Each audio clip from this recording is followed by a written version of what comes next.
अध्याय शुरू करने से पहले इसके जो महत्वपूर्ण भाग हैं वो जरूर देख लें। 1, 2, 3 शुरू करते हैं। किसान, जमींदार और राज। 16वीं 17वीं सदी मुगल साम्राज्य के दौरान जो अर्थव्यवस्था थी उसमें किसान कैसे थे, जमींदार कैसे थे, राज्य की हैसियत क्या थी। तो सबसे पहले बात आती है कि उस समय जो राज्य था उसकी आय या आमदनी कहाँ से होती थी? कृषि उत्पादन से। उस टाइम 85% लोग गांव में रहते थे और मुगल काल में अकबर के समय जो कर की दर थी वो 1/4 थी। तो इस बारे किसान, जमींदार और राज्य बारे, इसकी अर्थव्यवस्था बारे हमें जो जानकारी मिलती है उन रचनाओं को हम लेकर के आपका अध्ययन करवा रहे हैं। अकबरनामा 3 खंड। अकबरनामा के कितने खंड हैं? 3 खंड। अकबरनामा का लेखक कौन सा है? अबुल फजल। इसका जो तीसरा खंड है आइन ए अकबरी, कई बार ये पूछ लिया जाता आइन ए अकबरी का लेखक बताइए, अबुल फजल। तो इस आइन ए अकबरी के भाग या दफ्तर कितने हैं? कितने भाग हैं? 5 भाग हैं। 5 भाग में कुछ नियम दिए गए हैं। पहले भाग में 10 नियम दिए गए हैं, दूसरे में 30 नियम दिए गए हैं, तीसरे में 16 नियम दिए गए हैं, चौथे में रसोई रनवास बारे बताया गया है और 5वें में साहित्य दर्शन बारे बताया गया है। आइन ए अकबरी का अंग्रेजी अनुवादक कौन था? हेनरी ब्लाचमैन।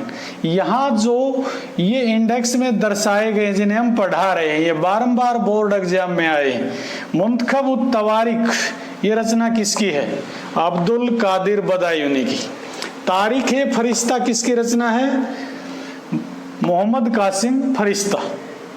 बादशाह नामा और पादशाह नामा ये दोनों शाहजहां के काल की रचना है। बादशाह नामा अब्दुल हमीद लाहौरी, पादशाह नामा मिर्जा अमीन अल काजवीनी। एक रचना है फतुहात आलमगिरी, ईसरदास नागर। खुलासात उत तवारीख, सुजन राय भंडारी।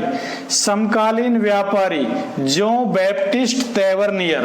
तो ये जो सारी रचनाएं दी गई हैं इनमें किसान, जमींदार, राज्य 16वीं 17वीं सदी बारे चर्चा की गई। भूमि प्रकार, कितने प्रकार की भूमि होती थी 16वीं 17वीं सदी में मुगल साम्राज्य के दौरान?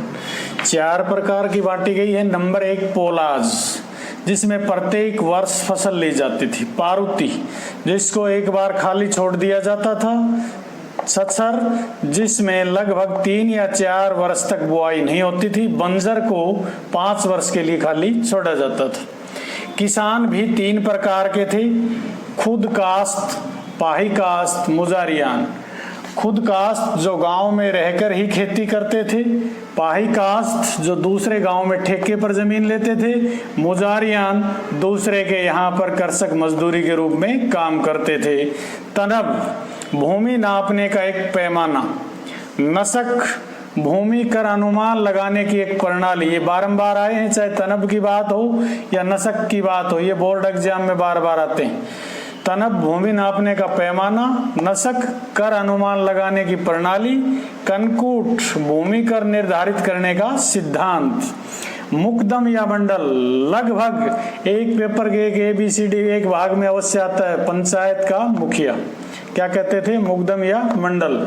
अमील गुजार, राजस्व वसूली करने वाला अधिकारी अकबर के समय में। परगना एक प्रशासनिक इकाई थी, जैसे हमारे जिले को कहते हैं। अकबर के समय 182 परगने थे। ये प्रश्न कई बार आया बोर्ड एग्जाम में, अकबर के समय कितने परगने थे? 182। अमीन, राजकीय नियमों का प्रांतों में पालन सुनिश्चित करने वाले अधिकारी को अमीन कहते थे। कृषि गौरव किसे कहा गया है? वृंदावन के आसपास की भूमि को कृषि गौरव कहा गया है। सेठ गोप, किसान चरवाहे, किसान चरवाहों को सेठ गोप कहा गया है। आसामी एक शब्द आया है, किसके लिए प्रयुक्त हुआ है शब्द? बंगाल क्षेत्र में जिस किसान के पास 10 एकड़ भूमि थी उसको आसामी का नाम दिया जाता था। अहोम राजा असम के राजाओं को कहते थे। पेशकश, मुगल साम्राज्य में एक तरह की भेंट। टोडरमल को दीवाने अशरफ कब नियुक्त किया गया? 1582 ईस्वी में। तंबाकू का ज्ञान कब हुआ? 1604 ईस्वी में, और धीरे धीरे दक्षिण से आकर के ये उत्तर में फैलता चला गया और इतनी बुरी तरह से ये लत फैली कि जहांगीर ने इसके ऊपर बैन भी लगाना पड़ा। शाहजहां ने रहट का प्रयोग मुगल काल में शुरू हुआ।